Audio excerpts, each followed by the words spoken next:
Evening, everyone. Hello. Local election mood I'm in at the moment. We've got Parliament is about to come back off recess. And I thought we'd talk about the fact, comparing how the local election campaigning's been going on compared to last year. I suppose a bit the year before, because we have a bit of a mirror with the year before. Obviously, the Angela Rayner thing. If you remember, you may not remember, 2 years ago, round about this time, the Daily Mail, I think it was a little bit later than this time, but the Daily Mail decided to start their 2 week campaign about, Keir Starmer, Currygate or Beergate, whatever the hell they called it. And it ended up culminating in a situation where the police reopened an investigation and Keir Starmer and Angela Rayner said, if we're found to have broken the law, we will resign. Will Boris Johnson do the same thing? To which, of course, he did not.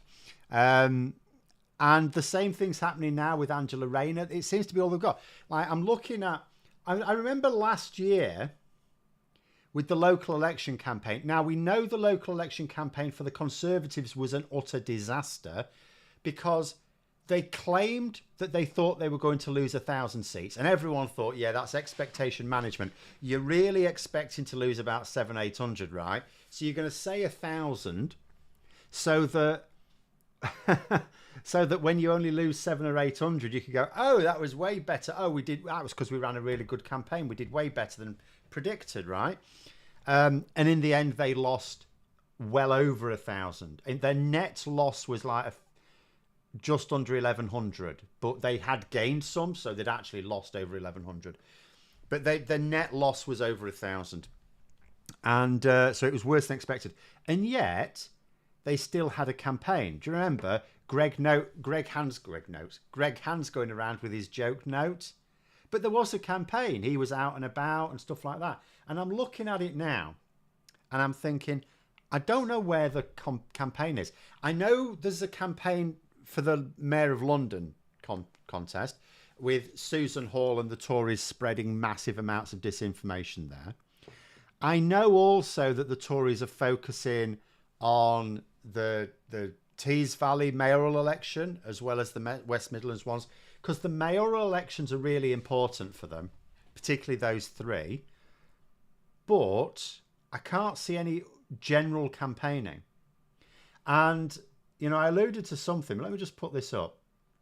I was having a little look at how, because when an election, because here's the thing, when the general election campaign starts, we expect the polls to narrow, don't we? There's good reason to suppose the polls will narrow. It's not certain this year. It's not a given. People keep thinking it's not a given. But, there's good reason to suppose they might a bit. So during the local elections, you also get polls narrowing. So I thought I'd have a little look over the last few years. So what I've done here, this is from YouGov, by the way, but you get a similar tale if you do a poll of polls as well. It'd just be slightly different numbers, but similar trends. So what I've done for the last 3 years is I've found out what Labour and the Conservatives were polling on at the start of the year, right at the start of the year, and what the poll gap was, where it was at the equivalent point now, mid-April, and then where it was when the local elections took place. So that the poll that either came out the day before or the day after the local elections, right? So in 2022, Boris Johnson was still Prime Minister. Labour had established a poll lead. It wasn't massive at this point. It had only just occurred.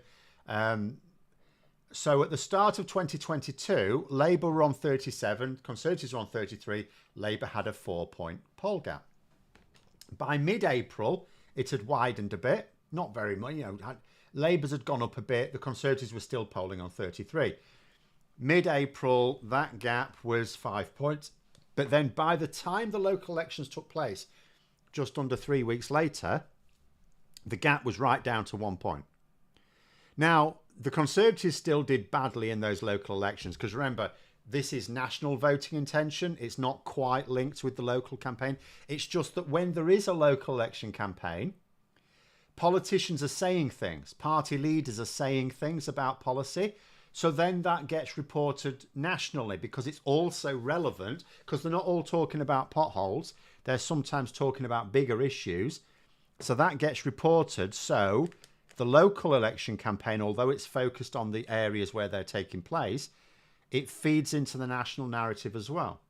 So you could see in 2022, poll gap narrowed a bit. It widened again straight after it. It widened straight after. It was purely for that campaign. But there was your evidence that, okay, so when they call a general election, they'll be able to get the poll gap narrowing again. Then last year, at the start of 2023, Labour on, this is obviously out now, Boris Johnson's fallen, Liz Truss has been and gone, the interest rates are climbing, inflation's sky high, everything's going wrong, right? So start of 2023, Labour on 46 and the Conservatives are on 25, 21-point poll gap. By mid-April, the gap had come down again. Labour had gone down a little to 45. The Conservatives gone up a bit to 27. So 3 weeks out from the local elections, down to an 18-point gap. When the local elections actually happened, not much had changed. The Conservatives had actually dropped. It's just Labour had dropped a couple of points as opposed to one. So the gap was down to 17. But, in realistic terms, nothing had changed in those last 3 weeks. So in the last 3 weeks of campaigning, nothing really had changed. So then at the start of this year, Labour on 46, which is basically where they were at the start of January 2023. The Conservatives now are down to 22. So they've dropped over 2023. So at the start of 2024, they're in a worse position. So the poll gap's now 24. So now we look at mid-April. And actually, we've got now Labour on 45, the Conservatives on 19, which is Liz. It never went lower than that under Liz Truss, and the poll gap now 26. And you think to yourself, so in the next 3 weeks, there's no real evidence to suppose that poll gap's going to narrow significantly if it does at all. If it does at all. Bazakuda saying, Phil, could I set up an intro so the adverts can be out the way before I start talking? They're not supposed to be any adverts. What do you mean adverts? For those watching not live, there will be adverts, but the live, you should not be getting adverts when it's live. Were there adverts? Because that's not in, I'm going to have to check the settings. If there are, I can't do anything about it now, I'm afraid. But I don't put adverts on for the live streams. They're on afterwards, like for people who are watching it not live, because it's not as big a deal if you're not watching it live. So can I set up an intro so the adverts can be out the way before I start? No, because there shouldn't be adverts. So what I will do is try and have a look at the settings again afterwards and check nothing's changed sneakily. So there's always adverts at the start. Why has no one told me this before? There's not supposed to be. It's outrageous. Okay, I'm going to have a look at that then, because there's not supposed to be, because that's just irritating. But anyway, we'll catch on with some comments before I sort of carry on going over here. They're talking about the Angela Rayner thing, because this is an absolute parallel with 2 years ago. It's an absolute parallel. And what I think someone made a comment at the start, am I concerned that at the end of it, because obviously, I mean, do you know how many people here even know what the police are investigating? Because what they've done, right, the Daily Mail and the Tories, they've made this big song and a dance about her selling this house, and it's all cobblers. And they're still saying now, like, Dan Hodges of the Mail on Sunday, he said, there doesn't have to be an investigation. All Angela Rayner has to do is release her tax dossier. How hard would that be? And it's like, it's not hard at all, mate. It's just funnier not to. But here's the thing. HMRC, because people are saying, well, even if there was something dodgy, HMRC can't check it now because it's too long ago. There's like a statute of limitations, 6-7 years, whatever it is. But I think the point that needs to be made is if Dan Hodges and the Tories think that the missing piece to the puzzle is Angela Rayner's tax returns, do you know who has her tax returns? HMRC, and they have right back.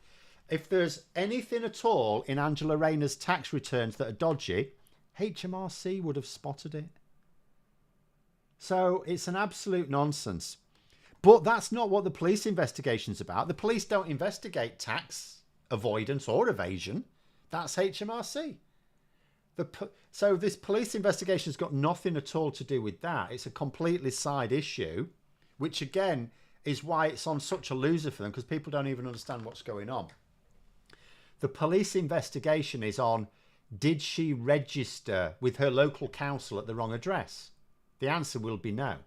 And how do we know the answer will be no? Because Angela Rayner has, if she had, she'd have come out and gone, oh, yeah, oh, sorry, that was a mistake. Yeah, sorry about that. Because that is the easiest way to deal with it. Just go, oh, yeah, actually, I didn't realise that. No, it's all been checked out. And she's come out now and said, and it's all over the front pages today, she will resign. And she's an ambitious person. She's not going to throw a career away for nothing. She will resign if she's found to have committed a criminal offence by the police. So they obviously know she's not going to. And also, this is like the most ridiculous thing for the police to have to investigate. It's actually quite funny because it's not actually funny. When I was driving home from the gym yesterday, there was a car in front of it, pulled out in front of me for a start off, and they were clearly drunk, right? They were all over the place, all over the road. And at one point, I heard a crunching of gears and the reverse lights flashed up. So they were having a right. It was a Vauxhall Corsa. Their gearboxes are rubbish. Well, the gear stick is a nightmare. But nonetheless, I mean, they were all over. They were swaying all over the road. And I did think there was a time in the past when I would have memorised the licence plate and just call the police just in case. Now, I had someone with me. They could have called the police and just said, look, there's this car in front of us driving down this particular road. They look like they're clearly drunk. We didn't, because there's no point. There's absolutely no point, because we know the police do not even have the resources to go out and investigate a crime that's definitely been committed where there's something to investigate. They're not going to do anything about this because it's like, well, they don't know where they are. By the time they get a car anywhere, they don't know where they've gone. They won't know where they'll be. They're not going to catch them on the road. They're not going to catch them at home, so they won't do it. So the idea that, you know, when the police are this stretched, that it's not worth reporting something like that, that you get them to investigate. Because remember, what's accused here is to investigate that she wrote down the wrong address. And she won't have done, by the way. But the accusation is she'll have written down the wrong address for her council registration, even though it was still in the same constituency. So it wouldn't be like voter fraud or anything. I mean, something like that, if it was happening at the time, the police wouldn't be that interested in it. Given that this happened a long time ago, the police should, if it was anyone else, if it was me making a complaint about someone I didn't like down the road, the police would tell me to go away. They'd go, oh, duly noted, we'll write it down, thank you very much, piss off. So they're only doing this because of intense media pressure. And when it comes back, they're absolutely not, and again, to the cost of probably hundreds of thousands of pounds again, just like the Starmer, and it was a Starmer and Rayner investigation 2 years ago. And you say the police are very likely to respond to a potential drunk driver. They might, north of the border, mate, they don't here. I've tried it. I said there was a reason why I stopped, and it's because the police can't do anything. They don't do anything, because I used to do it and I don't anymore. So they won't, you know, because they won't know where they'll be. They're not going to go to their home or where the car's registered, because they probably won't catch them there, or they may not catch them there. And if they did, they won't be able to prove who was driving, right? There only has to be one sober person in the house who said, yeah, I was driving, and there you are. But it's no, this Angela Rayner thing. So yeah, when it comes back, and there's two things that will happen. Again, it's a mirror. First of all, yes, they will accuse the police of being corrupt, because the person in charge of the police is Andy Burnham ultimately. Technically, it's the deputy mayor, but that's still an appointment by Andy. You know, so it's Labour who are controlling the police of Greater Manchester. So absolutely, there'll be accusations of corruption there, just as there were with the Durham thing. And then the second thing, which has already started. So it's quite weird. For the last few weeks, everyone's going, oh, will Angela Rayner step down? Will she resign? Will she resign? So now she comes out and says, if I've broken the law, I'll resign. And now they're going, this is disgraceful behaviour. Why is she doing this? Well, you wanted her to resign. Yeah, but now she's putting pressure on the police. And they did this with Starmer last time. And they're doing it again with Rayner now. They're saying it. The same people who've been calling her for her to step down are now furious that she says she will step down if she's done anything wrong. So that is basically them admitting that they want her to step down without her having done anything wrong, which is also a bit of a sign that they fear her. I've seen some commentary suggesting that it's like class war stuff. They're having a pop at her because she's a working class woman, you know, who's quite prominent in politics. I don't think that's the case. Don't get me wrong. You know, the people making these accusations are snobs and misogynists by and large, but they'd be doing the same thing with any senior member of the Labour Party that they thought they had something on. They'd be doing it with anyone. So, I mean, they did it with Keir Starmer, although he comes from a working class background. I mean, he himself, top lawyer, he's got a knighthood, for goodness sake. You don't really, it's a bit weird to call him working class, right? But they still did it with him. So it's got nothing, and he's not a woman either, nor has he got ginger hair. So I don't think this particular thing has got anything to do with Angela Rayner being a woman or working class. They'd have done it regardless. You know, they'd have done it regardless. They just think, that they would get, that they can get some benefit from it. Maybe they've even looked at polling like this. Maybe they've even seen that in 2022, for the local elections, the poll gap narrowed, and what was going on, the Beergate was, what was it, certainly on the Daily Mail front page every bloody day for 2 weeks. And maybe they think that it will do them some good this time. Really won't. It really won't.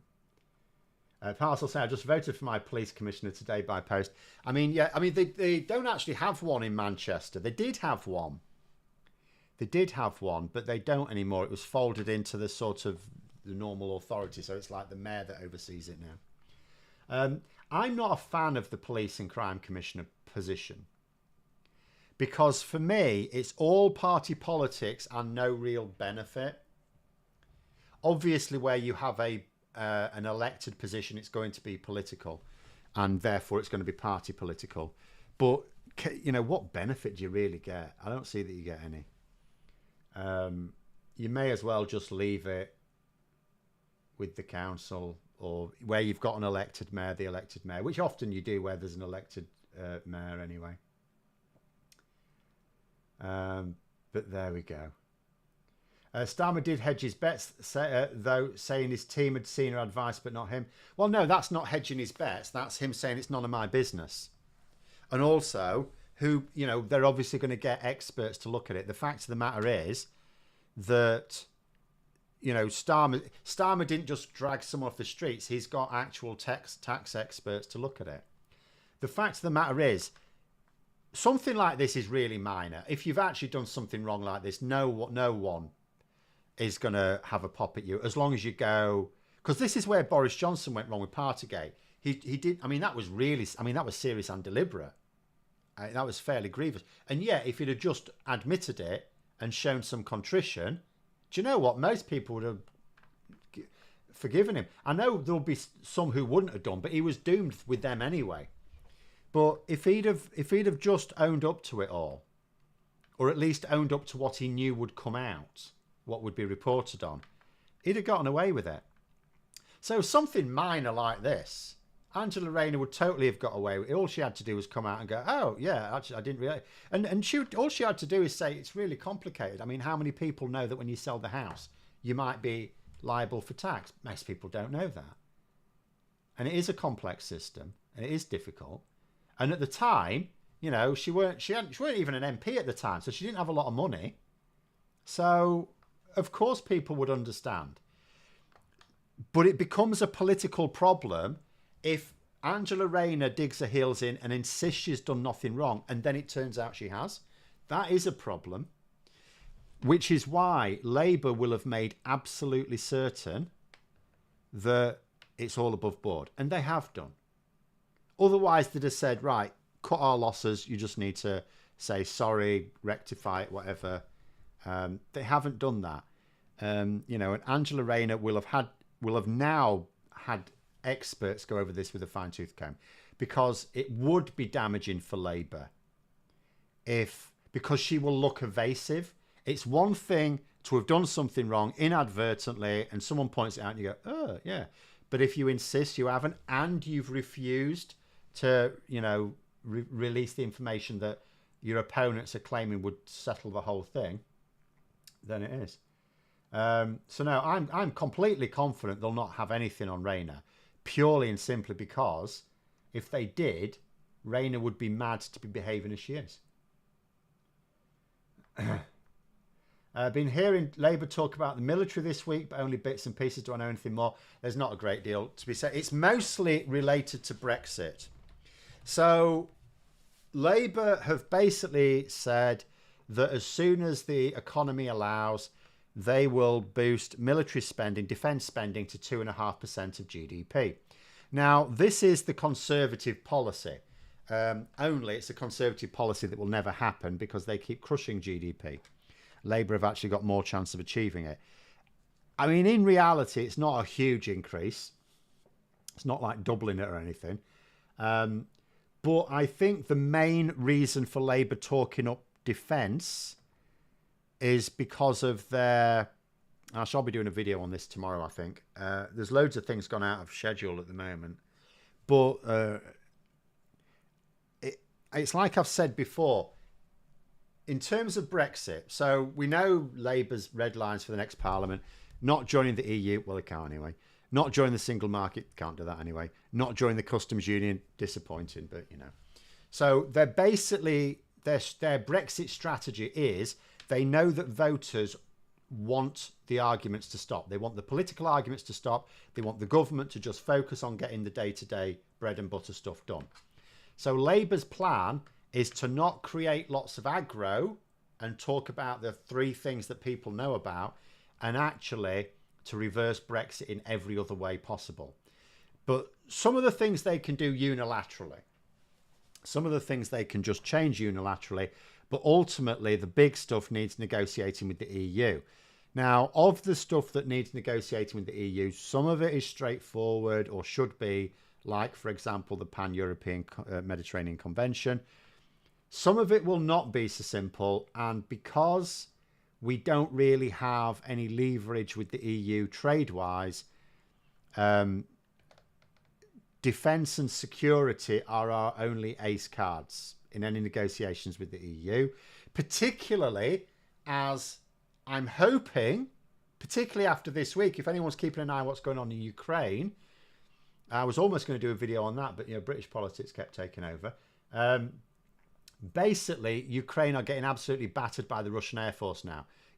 Ukraine does not have proper air defences. In fact, I don't know whether people realise this, but a couple of days ago, the European Parliament, the EU Parliament, basically went on strike a little bit. They said, we're not going to... There was supposed to be like doing stuff with budgets. It's a bit like in an individual parliament, the government present a budget and the parliament has to approve it. The EU Parliament are saying, sod your budget, we're not doing anything until you send Patriot missile systems to Ukraine. So the EU Parliament, it was Guy Verhofstadt actually, for those who know him, he very kindly comes over to this country for the rejoin marches each year. He's the one who stood up in the EU Parliament and said this is absolutely disgraceful.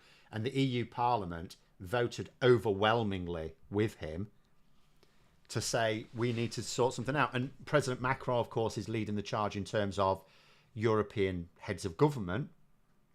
But I'm hoping Europe is seeing the need to make sure it can manage its own defences without relying on America. Because ultimately, at the moment, America, everything's been held up by the Republicans, of course, in Congress. I did see, David Cameron, of course, went to America to try and talk to some influential people there. And I know people were taking the piss, like that he couldn't even get a meeting with the Speaker of the House. And people ridiculing this. And I get it. David Cameron is being, and British government in general has been exposed as being quite weak. But I do want to remind people that what David Cameron was trying to do was unlock much needed military funding for Ukraine. So I don't really want to ridicule him for failing because it's really serious. But yeah, sorry, I'm rambling on again. I'm going absolutely all over the place today. But the point is, going back to the original point about the defence spending, it's the UK's only, despite the fact that the Tories have completely hollowed out our military, we still spend a lot more on defence than most other even advanced European nations. So in terms of defence and security, it's not always about the Ministry of Defence, it also the Foreign Office and the Home Office in terms of intelligence services. That is a bit of an asset for us in any negotiations with the EU, because Europe is facing a very, very, very serious security threat. Can't rely on America. Probably shouldn't have relied on America for years now. As soon as Trump became president, they should have realised they needed to do things themselves. But there we go. Starmer came up to Barrow BAE yesterday. Massive boost to Labour here.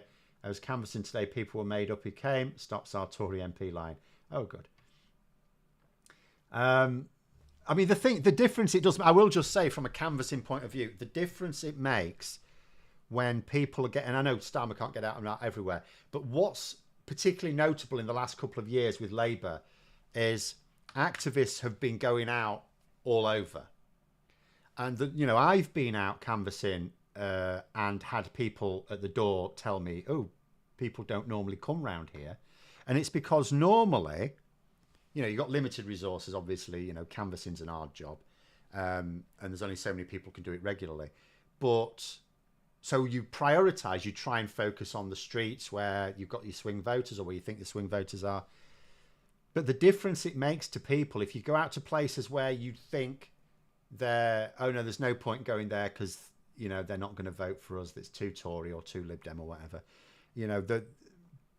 Whereas Labour's attitude in the last few years has been, no, we're going to get out everywhere, we're going to knock on every door.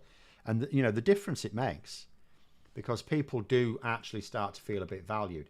Their vote isn't valued in our current system, but at least if you go out and talk to people, it does make a big difference. Anyone tell me what that gap shows on mid-April 2024 on Phil's graphic? The gap is the gap between Labour and the Conservatives, and it's sorry, is it because I'm physically in the way? It's 26. So at the moment, this is YouGov polling, I will point out. In terms of poll of polls, the gap is 21 points. So YouGov tend to give Labour a larger poll gap. It's not because they're being friendly to Labour. There may be some errors with it, but they're less likely to be errors. I think it's because YouGov take account of what's called false recall. So part of trying to work out whether you've got a representative sample is you have to ask people how they voted at the last election and use that to map on the proportion of the population that voted at the last election. The problem is that people will put down the wrong answer on polls. In fact, actually, I may be able to just make sure. Not because they're lying, but because they are... because they actually can't remember. It may sound weird, but there's a lot of people, and it's a lot of people, they don't really know how they're going to vote until pretty much when they cast their vote. And sometimes it's like a instinctive thing. It's almost like a toss of a coin type of thing. So what happens is, with a lot of other pollsters who don't take account of that, they're putting too much weight on Conservative voters, because the way false recall generally works is, let's say you can't really remember, but you don't think you can. You think you can remember. When the party that you voted for becomes much less popular, your brain, to make you feel better, tells you voted for someone else. So there'll be a load of people who say they voted Labour in 2019 when they really voted Conservative. And YouGov know that, because what they've done is they ask, because they've been doing this for years, so they ask a load of people how they voted straight after the election. So they could still be lying, but we assume they're not going to lie. What's the point of lying on an anonymous digital poll? But they will have remembered, they'll still remember how they voted, a matter of days after the election. And then they ask the same people a few years later, and they find there's a huge number of people. How can you not remember how you voted? Because most people don't pay attention to politics for a long time. That's one of the reasons why polls do narrow during an election campaign, because there's a lot of people not paying attention to politics. They hate it. I don't blame them. They hate it. It's horrible. So they don't pay any attention to politics. They ignore the news but they still want to vote, right? So they only really pay attention when it's time to vote again. And for some people, they don't really know. I mean, there's all these stories about, there's no real difference between the Conservatives and Labour, Conservatives and Labour. And to an extent, if you're only getting information from the mainstream media, you could believe it.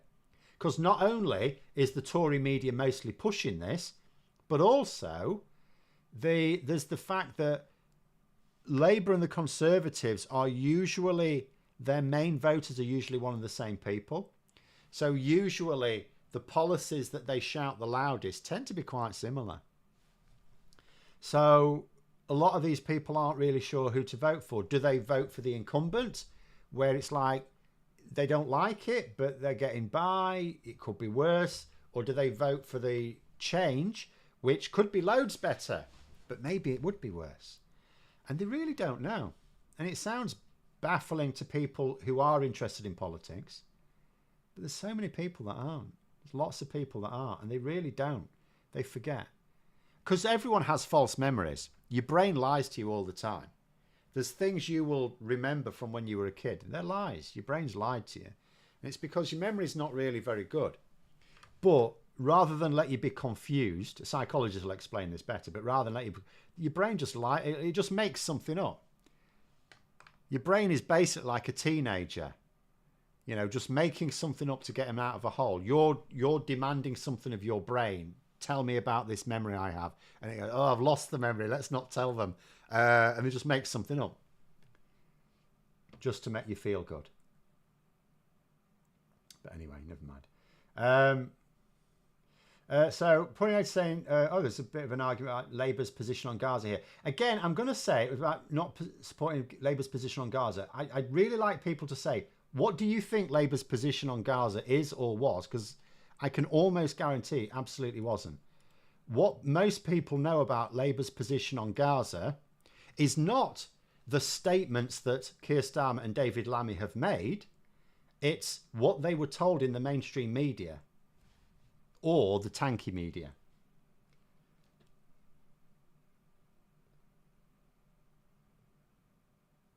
Brian again saying, who forgets who they voted for? I understand being too ashamed. But we know that they do, because YouGov have done it. And again, most pollsters are as surprised as you because they do not take account of this. And that is why YouGov's polling is, even though it's pretty much at the top in terms of generosity to Labour, and ordinarily you'd think, well, this is a good reason, is it not, to average several pollsters out? But YouGov have been very accurate over the last couple of general elections. And there is good reason to suppose, just because of their methodology, that YouGov and Ipsos are very good as well. They go the extra mile, is tanky media actual term. It is for me.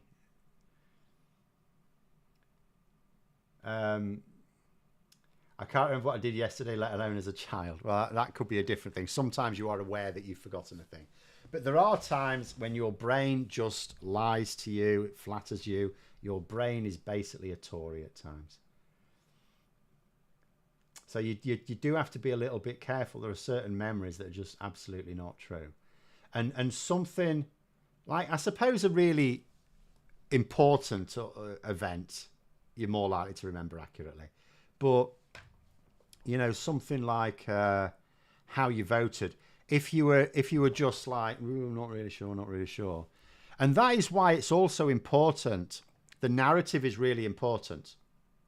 So although Labour are going out making it clear, they don't want people to get complacent, they do also want the message out that Labour are going to win the next election. That, they use phrases like people are ready for change, people are ready for change. And the reason for that is because people are sheeple. And those people who aren't really thinking. They might think they have. They're not thinking about it. It's like, don't like politics, but they do want to use their vote. They realise the importance of using their vote. They believe that politics is important. They just don't like it. You know, it's a bit like taking your medicine. Or you're having injections or something like that. It's not very nice, but you realise it's important. So you've got all of these people, and if they're going to basically decide who they're going to vote for on the day, they're way more likely to vote the way they think, to conform basically the way they think the pack is going to vote. YouGov assumes some ex-Tory voters will go back to them whether they're stating don't know or the party. That is in their MRP poll. It's not in this poll. These are their normal weekly polls. In their MRP polls, they've done what Opinion have done, although Opinion seem to have been too generous to the Tories in theirs. In fact, YouGov have done two things that's different with their MRP poll compared to these polls. They first of all tried to work out some sort of model for people who are not currently saying how they will vote to try and work out how they're likely to vote. The other thing they're trying to account for is an increase in tactical voting in certain seats. So they're also trying to do that. They're trying to take account of tactical voting. So when you look at the MRP poll from YouGov, if you were to look at an MRP poll from someone else who hadn't done this, I wouldn't. The only other one's really the Salvation one, but theirs is also very. Salvation are always very generous to Labour for some reason. I don't know why. They were like that in 2019. So I'm a little, although they're a decent pollster and their methodology is reasonably sound, they do seem to inflate Labour. Don't know why. But YouGov, yeah, they've tried to take account of tactical voting. So in other words, the YouGov MRP results don't imagine, with tactical voting you'd be able to add on this amount as well. You will for some individual constituencies, because in some constituencies there's a really robust level of there's a tactical voting campaign there, and that will boost it. So all YouGov can take account of is what is expected to be sort of natural tactical voting. I think Labour should reverse the national insurance rate, so the higher you earn, the more national insurance contributions you pay.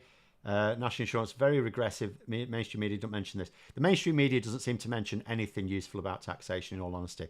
I'll tell you what, there was, let me see if I can remember them now. So people will probably know about Professor Richard Murphy. Now, he's an economist, by the way, he's a professor of economics. My view of him is, I would love it if he weren't such a political idiot, because he could actually be really useful. So he comes up with ways in which Labour could solve various budgeting problems, right? And he came up with 5 recently. Where was it now? I can't remember if it was The Guardian or the Financial Times. And he wrote 5 things down, and 2 of them I thought, or put it this way, 2 of them I couldn't think of a political reason not to do them. So that's been quite interesting.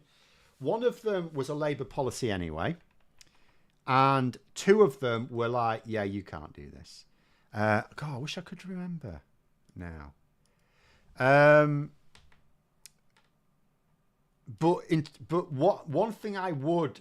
So the thing about national insurance, if you completely reform the way it's paid, I would say there's a lot of scope for reforming lots of types of taxation. Not just national insurance, inheritance tax. Like inheritance tax, you could actually raise the threshold and still get more money from inheritance tax. The problem is there's a lot of taxation that's not very smooth. So you end up in a position where you can end up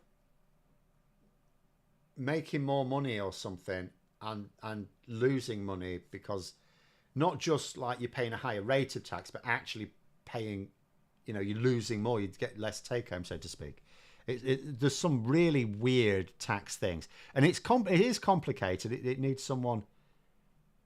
But at the end of the day, the Treasury's got a staff of like over 3,000, and they can access independent experts as needed as well. Let me just see if I can find it. I'll just try and have a guess that it was the Guardian first, and then if it wasn't, I'll try the Financial Times. Oh, hang on, it was the Guardian. Here we go. 5 simple things. So if we go down them, these are his suggestions. So first of all, charging capital gains tax at the same rate as income tax, he reckons could raise about £12 billion of extra tax a year. Now, when he says might raise, what he'll be recognising there is if you change the way taxation works, particularly where rich people are concerned, they will rearrange their financial affairs. So you'll never make as much as you claim, but at the same time, you'll make something.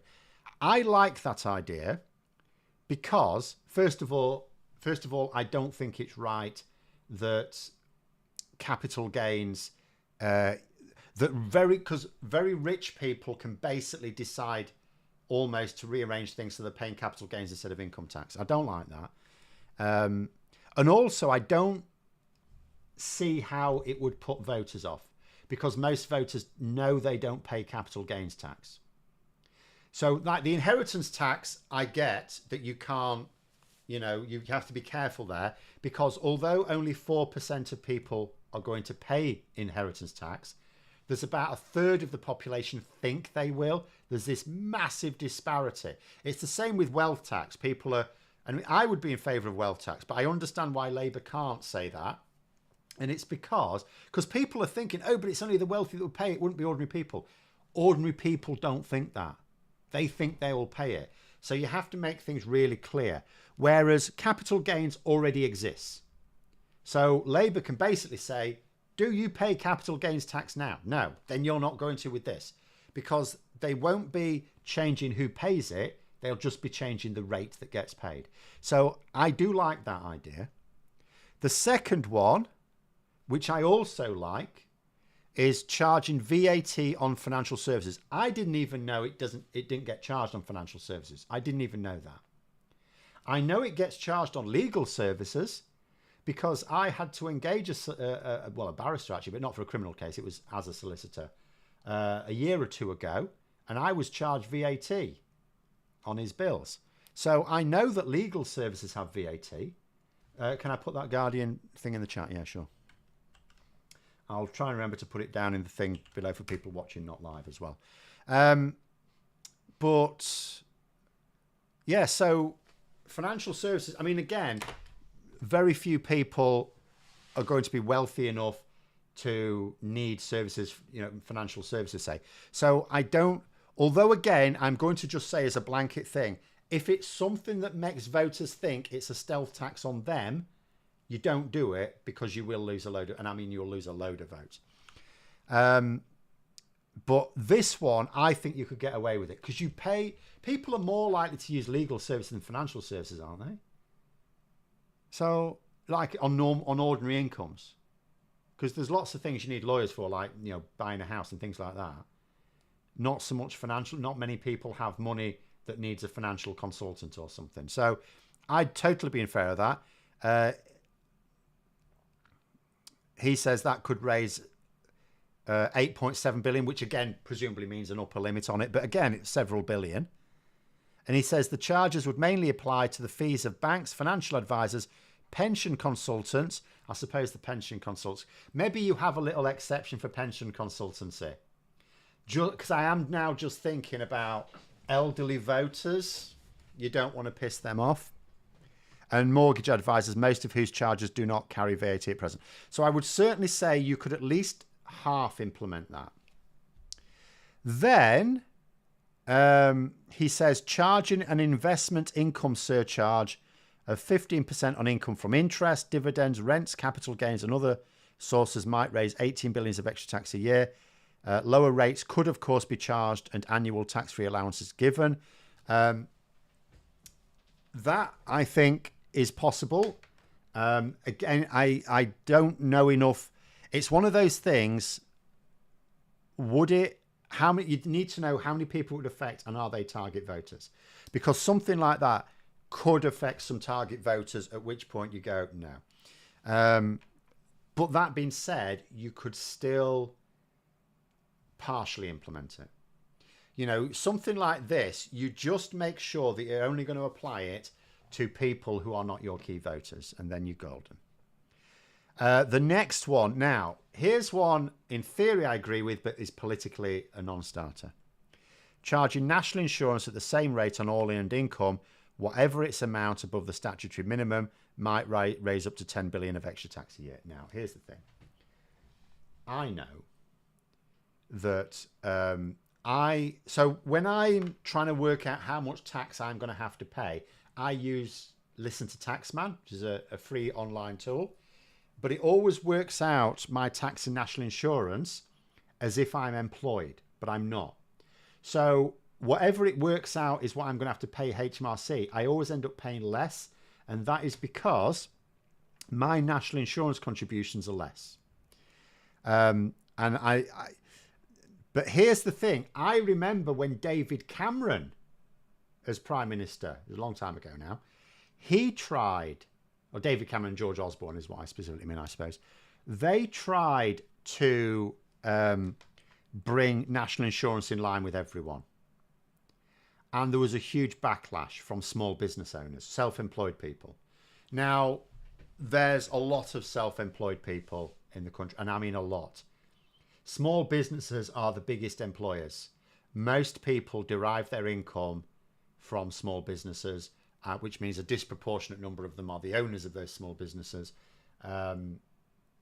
So that's if even the Tories couldn't get away with that, Labour, no, because it's the same people.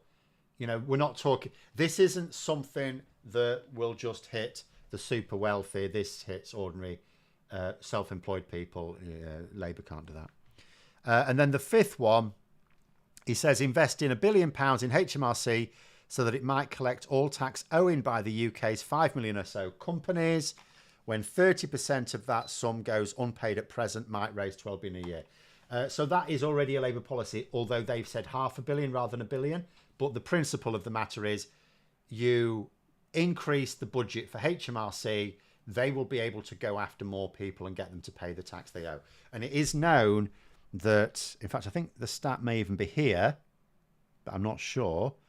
But, you know, if you increase the number of tax inspectors you have, they always pay for themselves. They more than pay for themselves. Would all 5 be possible under PR? So, if you change your electorate or you change the weighting of power within the electorate, you will change what policies are and are not politically possible. What I would say is on the national insurance thing, it's still difficult because it doesn't matter what system you have. The number of self-employed people in the country is huge, and they vote. They are more likely to vote than, like, I think I'm right in saying they're more likely to vote than a salaried worker as well. So it's just, it's huge. It's a huge, self-employed people, it's a really huge voting block. So I suspect not. However, what I would say is, let's say you completely reformed national insurance. So let us say you basically did away with national insurance. Do you know how when the Conservatives got rid of a load of types of benefit and consolidated it into universal credit?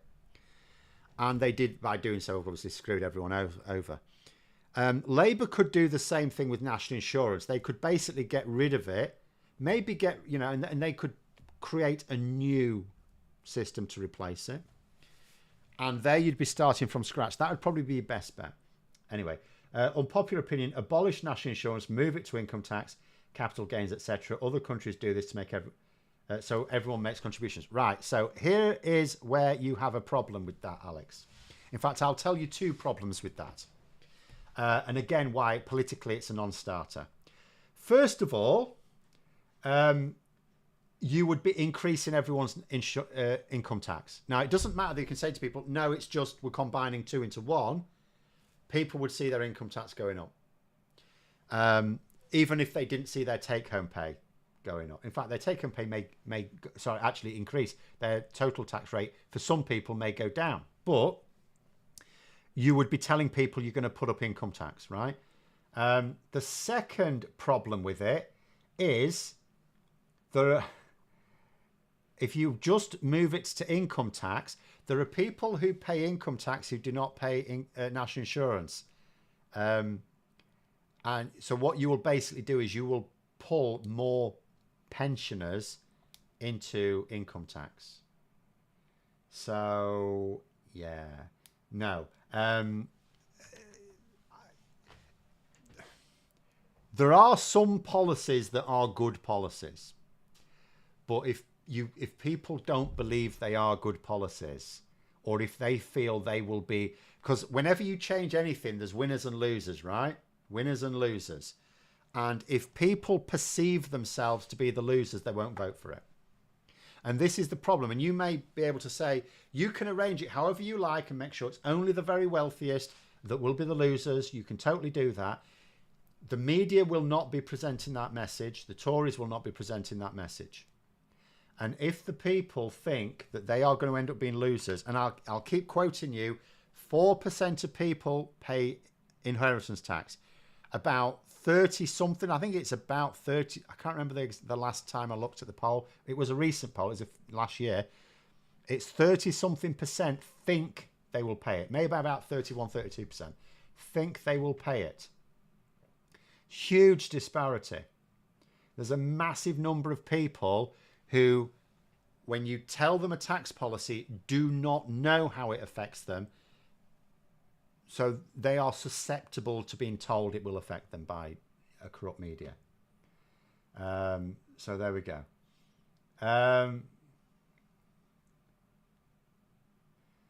Donkey saying 10 strange facts about VAT.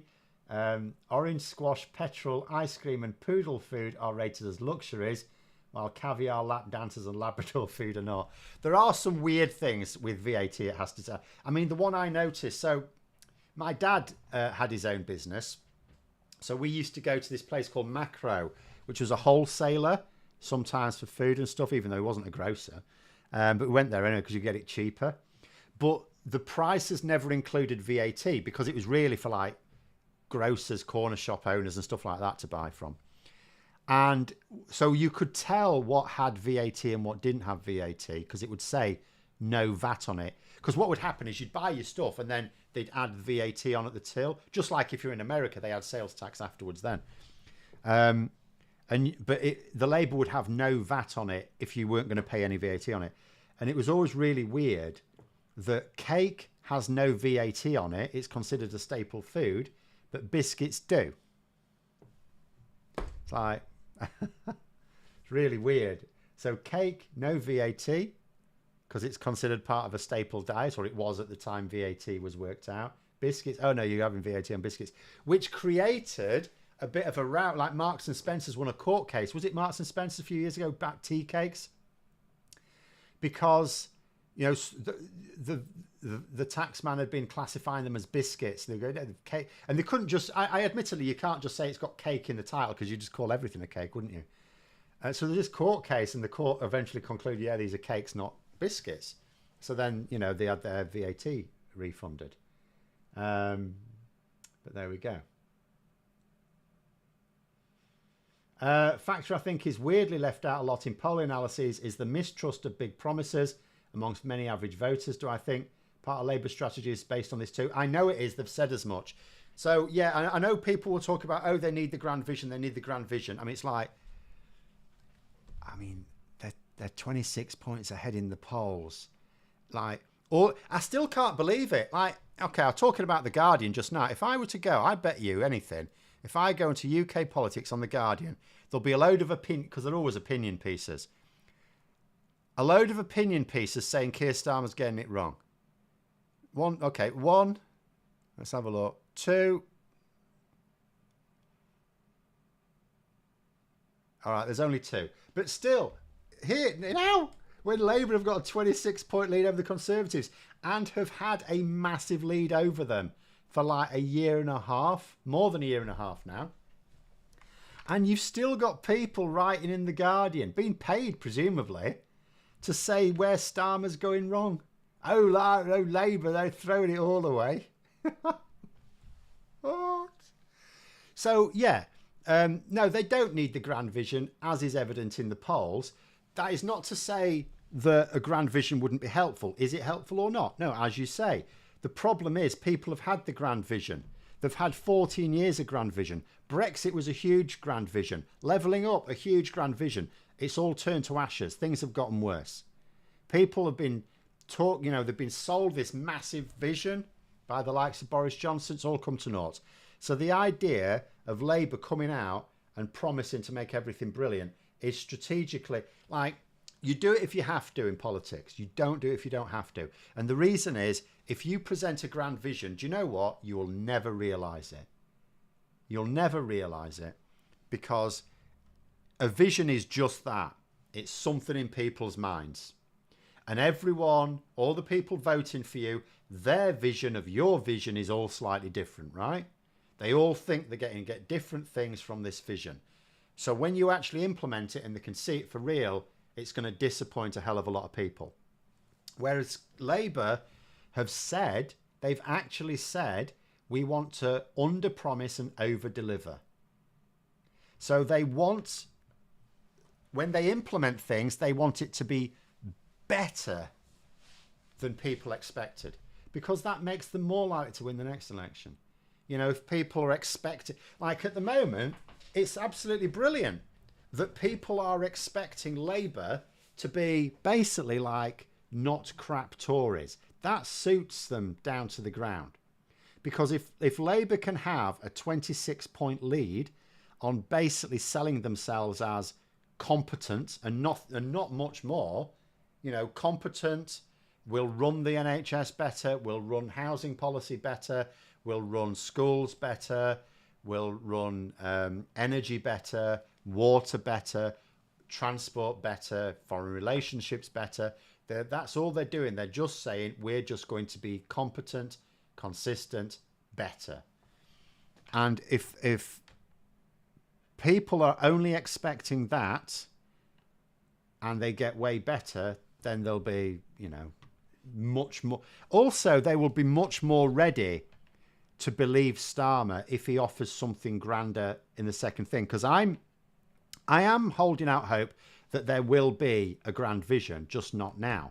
I'm hoping that what Labour are planning to do is to make sure they can demonstrate they can deliver what they promised to deliver, so that in 2029, say, or whenever the next election is, 2028, 2029, they can say to the public, we delivered everything we said we would. Now we're going to deliver this thing. And it sounds a bit grander, but because they'll now have cachet, they will have delivered, they have a proven record of delivery, people will be more willing to believe them. So I'm actually hoping, see, what happened with the last Labour government is the first term was brilliant. The second term was a bit more of the same, which is, improvements were still happening, but it was more of the same.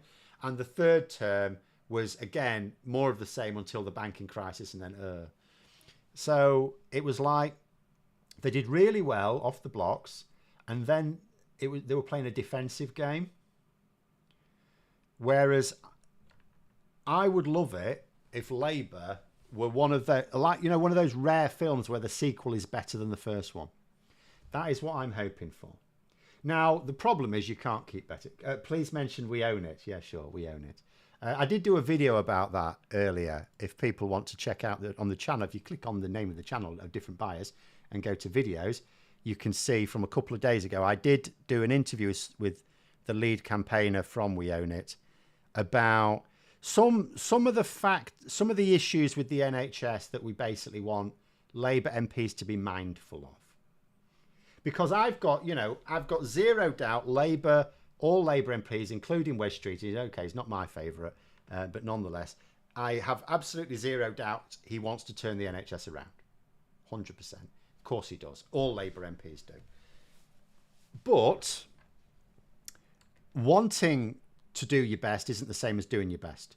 Because if your focus is wrong or you make anyone can make the wrong decision. So we'd like them also to not make as many wrong decisions, right? Because I've seen it. I'll leave you as my last point. I saw it during when I was a teacher I started becoming a teacher at the start of Labour's time when the last government formed. I started my teacher training in 1997. So I saw investment flooding in. Oh, it was brilliant. The government took education really seriously. It was really obvious. We had all sorts of things coming in. We had more resources, better pay for teachers, teaching assistants. We had, schools were being updated. The buildings were being updated. We had, more money for training. We had, money for a lot of things. It all came in. But not all of it was wisely spent. And I'll talk about this in the Sunday roast tomorrow on Max's channel. The thing I can particularly point out as money that was wasted was, in fact, it's quite funny because when I mentioned it, interactive whiteboards, Alex, who is still a teacher now, he was nodding his head, so he agrees with me. Interactive whiteboards, what a waste of money they were. I mean, some of the modernisation was brilliant. RGB projectors linked to a computer so we could put PowerPoints up. Brilliant. Absolutely amazing. Interactive whiteboards, wasting money. Most of them didn't even work properly. And if they did, most teachers don't really need them. We don't really have a use for them. And the thing is, it was so annoying because the school had spent this money on these interactive, oh, you've got to do it now. Now you've got to come up with ways to introduce it into your lesson. Like, no. No, you gave it to me. I didn't want it. I didn't ask for this bloody thing. But anyway, waste of those smart boards. Yeah, they were. So that was a waste. So there was a case of the government, well-meaning government, absolutely well-meaning government. But what had happened, almost certainly, is some minister had sat down with someone who manufactures these smart boards, these interactive whiteboards, and said, oh, this would be brilliant for teaching. They'll have given them a demonstration, said, imagine the things teachers can do with this. And that Secretary of State will have gone, oh, this is brilliant. Yeah, this would be amazing. And then they've gone, right, this is what we're going to do. And this company will have basically carried out a brilliant sales pitch with ministers without asking us. Because if you'd have asked teachers, actual teachers, right, if we were to give you £4,000 to modernise your classroom, what would you do? We'll have the projectors, the RGB projectors. We'll have the link to a computer. Yeah, we'll have that, right? Do we want an interactive whiteboard? No, maybe some. There might have been some teachers who go, yeah, do you know what? I could use that. But most teachers would go, no. Waste of money. In fact, we'd rather you'd have just kept it because an interactive whiteboard is a pain in the arse. Because if you'd had a normal whiteboard, you could at least write on it. And you think, well, you could write on the interactive whiteboard. No, you can't. Because the calibration was crap. Anyway, never mind. A good teacher just needs chalk and cheese. No, I didn't mind whiteboards coming in, even though I didn't like the smell of the pens, the solvent. Chalk dust just got everywhere. Like, you'd just be covered in chalk at the end of it. No, I appreciate getting rid of the old chalkboards, even though I did like them. I did like them, but you just got covered in chalk. But anyway, never mind. We'll leave it there. The point I was just trying to make is, what will probably happen is, Wes Streeting will probably, with the very best of intentions, adopt some policies that don't work out. And okay, sometimes that happens, but what we'll probably find out is that the ones that don't work out are the ones where he didn't bother to ask NHS staff first. So it would be nice if we could just say to him, Wes, mate, run your ideas past actual NHS staff first, will you? Don't impose things on them. But we will see. We will see. But there we go. We'll have to call it there. Thanks very much for coming on, everyone. We went all over the place tonight. Have a very good evening, and until next time, I'll see you later.